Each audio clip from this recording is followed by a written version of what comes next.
You know that adorable head tilt your dog or cat does? The way it just melts your heart? Oh yeah, everyone knows that look. Right. You probably think, oh, they're just being cute, or maybe curious about a sound.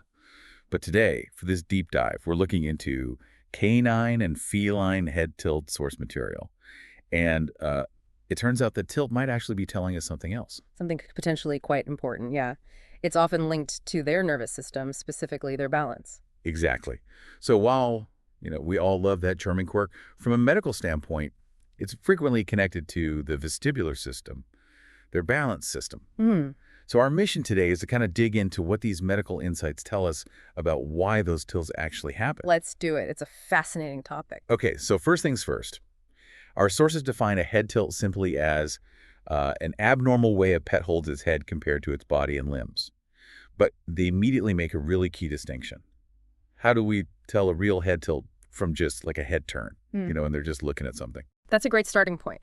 A true head tilt is more persistent, like the head is consistently leaning or slanted to one side. Think of it like you tilting your head to listen closely. Okay. A head turn, on the other hand, that's more the whole head and neck rotating, maybe following something, or like they're about to start circling. Getting that difference right is step one. Right. And interestingly, the source also mentions that if the underlying issue affects both sides of the balance system, the head tilt might actually be subtle, or maybe not even there. Huh. Okay, so that brings us to this vestibular system you mentioned. It sounds like it's doing a lot of heavy lifting for their stability. Mm-hmm. What exactly is its job? You could think of it as their internal navigation system, or like a gyroscope, maybe. Yeah. It's constantly working behind the scenes, coordinating head and eye movements with the body's position. It detects motion, acceleration, rotation, all that stuff. Okay. And what parts make it up? Well, our sources list a few key players. You've got nerve centers, the vestibular nuclei, deep in the brainstem. Then there's the main nerve connecting the ear to the brain. That's the vestibulocochlear nerve, or cranial nerve 8. And crucially, tiny sensory receptors inside the inner ear in structures called the semicircular canals. Ah, the inner ear connection makes sense for balance. So the sources are saying a head tilt is often the most consistent, visible clue that something might be wrong with this whole system or its connections. Exactly. It's often the first thing owners notice. And yeah, it's not just the core system. It connects to other important brain areas too. Like where? Well, it links up with the cerebellum that helps coordinate fine movements. It talks to the spinal cord for reflexes, the cerebral cortex for awareness of where they are in space, even the nerves controlling eye muscles. Wow, it's really networked in there. It really is. Which is why a problem there can manifest in a few ways, but the head tilt is often that main flag. And usually the tilt is towards the side where the lesion or the problem is located. Ipsilateral is the term. Ipsilateral. Got it. Toward the problem side. Okay, yeah. So head tilt equals potential balance system issue. Now, the sources seem to divide the causes into two big buckets, peripheral disease and central disease. Can you break that down simply? Sure. It's basically about location. Peripheral means the problem is outside the brainstem, so mainly in the inner ear structures or that vestibular nerve leading to the brainstem. Okay. Central means the issue is within the brainstem itself or potentially higher up in the brain regions it connects to, like the cerebellum. Right. Okay. That distinction sounds pretty important for figuring out what's next. It really is. It helps that the vet start to narrow down possibilities and often gives clues about the potential seriousness. Let's dive into those peripheral causes first then. The list in our source material is, well, it's long. It ranges from birth defects to even toxins. Yeah. What are some common peripheral reasons for a head tilt? Yeah, it's quite a list. You can have congenital issues. They're just born with a predisposition to tilt. Then there are metabolic causes, things like hypothyroidism, so low thyroid hormone levels. Certain pituitary gland tumors can do it too. And even something called paraneoplastic disease, where cancer elsewhere in the body triggers neurological signs. Wow. Then you have actual tumors in the area, like nerve sheath tumors growing on that cranial nerve 8, or cancers in the surrounding bone and tissue. Osteosarcoma, squamous cell carcinoma, things like that. Okay, so structural things, metabolic things. What else? Looks like inflammation's a big one. Huge. Infections of the middle and inner ear, otitis media, and interna are probably some of the most common peripheral causes vets see. Right. Bacterial. Can be bacterial, yeah. But also parasites like Otitis ear mites or fungal infections, even just a foreign object stuck deep in the ear like a grass seed or those fleshy growths called nasopharyngeal polyps. Okay. Then you get the idiopathic category. Meaning we don't know. Pretty much. Yeah. Like canine geriatric vestibular disease happens suddenly in older dogs, usually gets better on its own. And feline idiopathic vestibular disease in cats, still a bit of a mystery, those ones. Always fascinating, the idiopathic stuff. Anything else on the peripheral side? Yeah, a few more. Immune-mediated problems where the body kind of attacks its own nerves. Hmm. Certain toxins we mentioned, aminoglycoside antibiotics, but also lead. Some disinfectants like hexachlorophene, even certain ear cleaning solutions if used improperly. Yikes. And finally, trauma. Fractures to the bones around the inner ear, like the tympanic bulla or petrosal bone, can definitely cause a head tilt.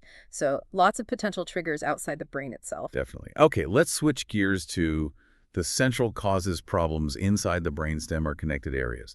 This list looks just as varied. What kind of things are we talking about here? Just as diverse, you're right. You can have degenerative conditions like certain inherited storage diseases where cells don't process things correctly, or demyelinating diseases, even vascular events, kind of like a stroke affecting the brainstem.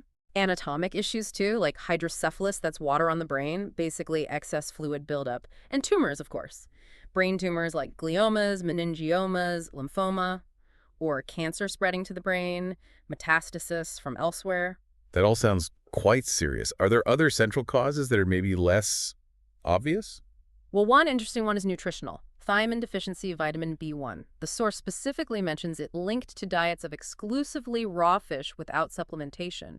Shows that direct diet-brain connection. Wow, okay.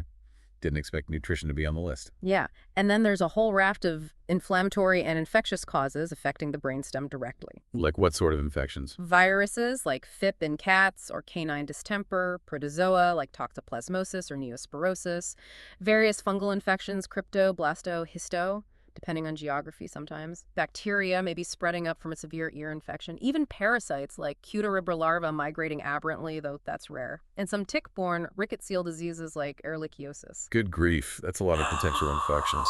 It is. And beyond infections, there are non-infectious inflammatory conditions too. Things like GME, granulomatous, meningoencephalomyelitis, which is a serious inflammation of the brain, and spinal cord coverings. Or specific types of encephalitis seen in certain breeds. Okay, and trauma again. Yep, severe head trauma that directly injures the brainstem. And interestingly, a specific drug toxicity, metronidazole, an antibiotic, can sometimes cause central vestibular signs, usually at higher doses or with prolonged use. Metronidazole. Okay. So with this huge range of possibilities, peripheral and central, are there things that make a pet more likely to develop a head tilt? What about risk factors? The source does pull out a few key ones. Hypothyroidism is mentioned again as a risk factor. Using those ototoxic drugs we talked about, like aminoglycosides. Yeah. Treatment with metronidazole comes up as a potential risk too. The thiamine-deficient diet, of course. And crucially, having a history of ear infections, otitis externa, media, or interna, that definitely increases the risk for developing peripheral vestibular signs, including that tilt. Keeping ears healthy is really preventative medicine in a way. Absolutely. So imagine you're the vet. A pet comes in, head tilted, faced with this massive list. How do you even start figuring out which path to go down? It sounds like detective work. It really is. The absolute first step is a thorough neurological exam to confirm, 1, is it really a head tilt versus a turn, and 2, is it likely coming from the vestibular system? That's the most common reason, but not the only one. The specific signs the animal shows are the first big clues. Okay, so what signs point towards a unilateral vestibular problem just affecting one side? Typically, the head tilt is towards the lesion side. You'll often see nystagmus, those involuntary jerky eye movements. Usually the fast phase, the fast flick of the eye, beats away from the side of the head tilt. The eye on the side of the tilt might also seem deviated downwards a bit, ventrally. And the animal is usually unsteady ataxia. They might lean, fall, or circle, again, usually towards the tilted side. And what if it seems like both sides are affected? Bilateral vestibular disease. Yeah. You said that might look different. Yeah, it can be trickier to spot sometimes. The head tilt might be absent or very subtle, maybe just slightly worse on one side. Nystagmus might be there but maybe less obvious, or normal stabilizing eye movements might be reduced. Cats, especially, can show this really characteristic wide, side-to-side head swaying. Oh, interesting. And they often adopt a wide stance, like they're bracing themselves, and seem really reluctant to move because they feel so unstable. Okay, so those are the general signs. Yeah. How does the type of head tilt and the other signs help distinguish between a peripheral problem out in the ear or nerve versus a central one in the brainstem? This is where the details of the neurological exam are critical. For peripheral issues, the nystagmus is usually strictly horizontal, side-to-side, or rotary, like twisting.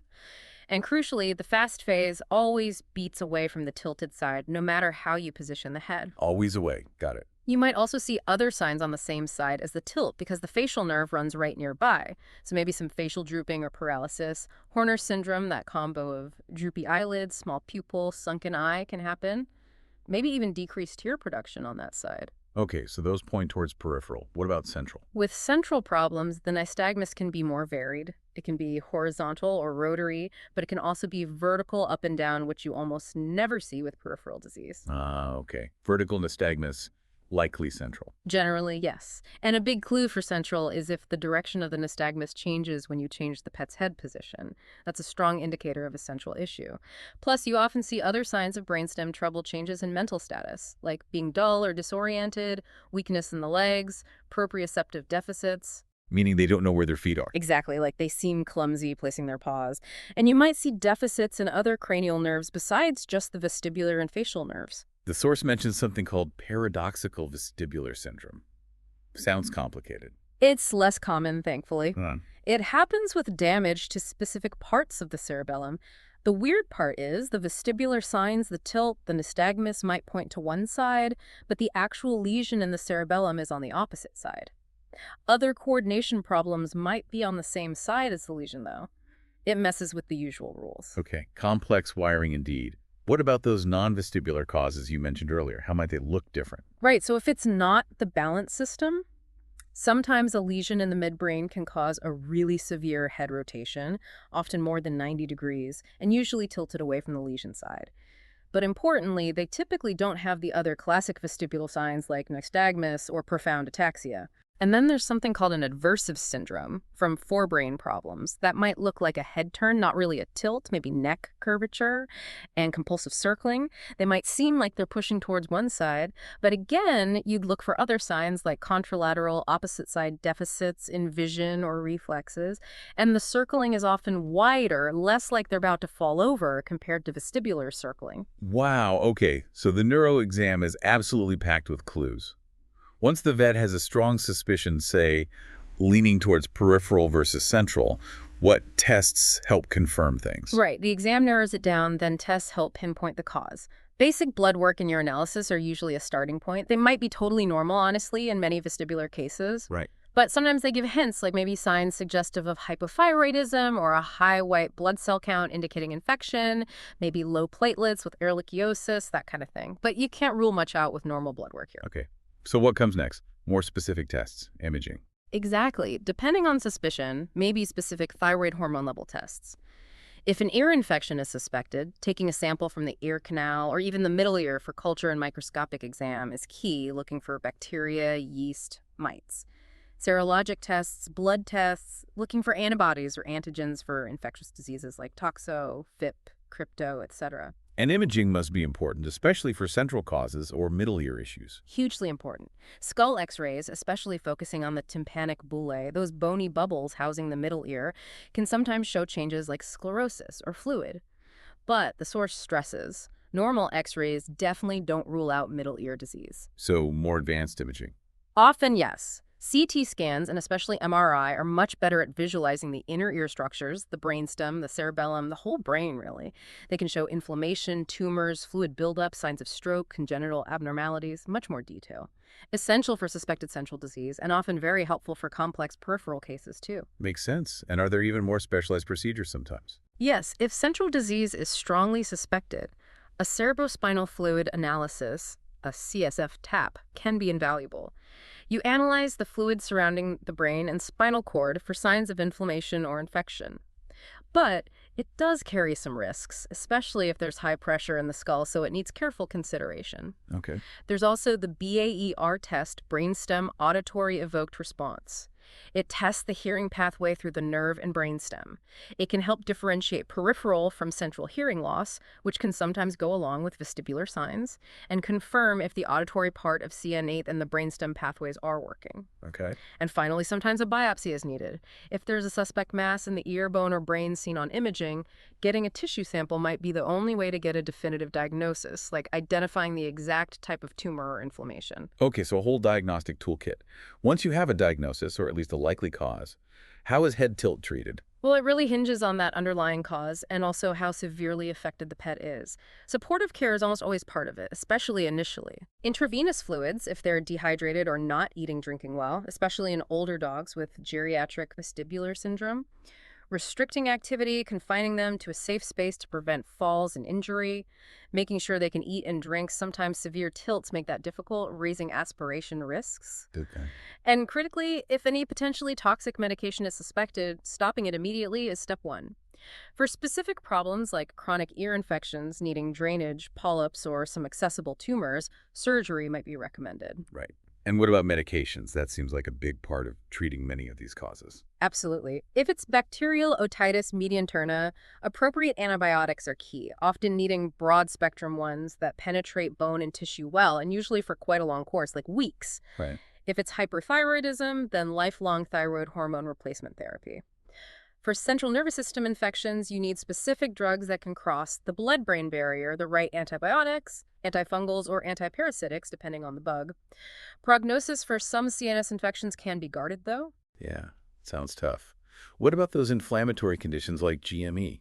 Those typically require immunosuppressive therapy, often starting with steroids like prednisone, sometimes adding other drugs if needed. For the idiopathic vestibular syndromes, it's mostly just supportive care while they recover, which they often do quite well on their own over days to weeks. That's good news for those cases. Yeah. Immune-mediated nerve issues might get prednisone too. And that thiamine deficiency, diet change, and thiamine supplementation are the specific treatment. Okay, are there important don'ts or things to watch out for during treatment? Contraindications or precautions? Definitely. Avoid drugs known to be toxic to the vestibular system if you can aminoglycosides, high dose, or long-term metronidazole. Be aware of potential side effects of other drugs, like the risk of dry eye with trimethoprim sulfa antibiotics, so monitoring tear production might be needed. Right. And a really crucial one, never put cleaning solutions or medications into the ear canal if you suspect the eardrum is ruptured, as they could damage the middle or inner ear directly or be absorbed systemically. Needs a vet check first. Very important point. And follow-up, how do you monitor progress? Close monitoring is essential. Repeat neurological exams to track improvement or lack thereof. For hypothyroidism, regular blood tests to check thyroid levels and adjust medication dose.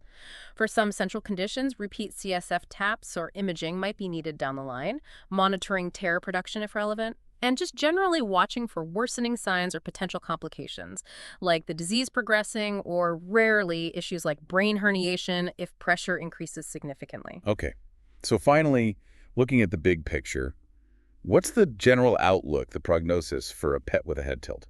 Generally speaking, as you might guess, head tilts caused by central nervous system problems tend to carry a more guarded or poorer prognosis compared to those from peripheral vestibular disease. Makes sense. But the upside is, for those really common idiopathic conditions, canine geriatric vestibular syndrome and feline idiopathic vestibular syndrome, the prognosis is usually excellent. Most pets make a really good recovery, often completely, just with time and supportive care. That's reassuring. So it really brings us back to the start, doesn't it? That head tilt we find so endearing. Well, this deep dive shows it can be just a temporary benign thing like in the idiopathic cases, but it can also signal anything from a simple ear infection right up to some really serious neurological conditions. Exactly. It underscores why it's so important not to just dismiss it. Pay attention to any other signs, stumbling, eye movements, changes in behavior, and definitely get it checked out by a vet if your pet develops a persistent head tilt. Better safe than sorry. Absolutely. And, thinking about the complexity we just discussed, the whole balance system, all those potential causes wrapped up in what looks like one simple behavior, it really makes you wonder, doesn't it? What other seemingly simple things our pets do might have equally complex medical stories hidden underneath. Something to think about.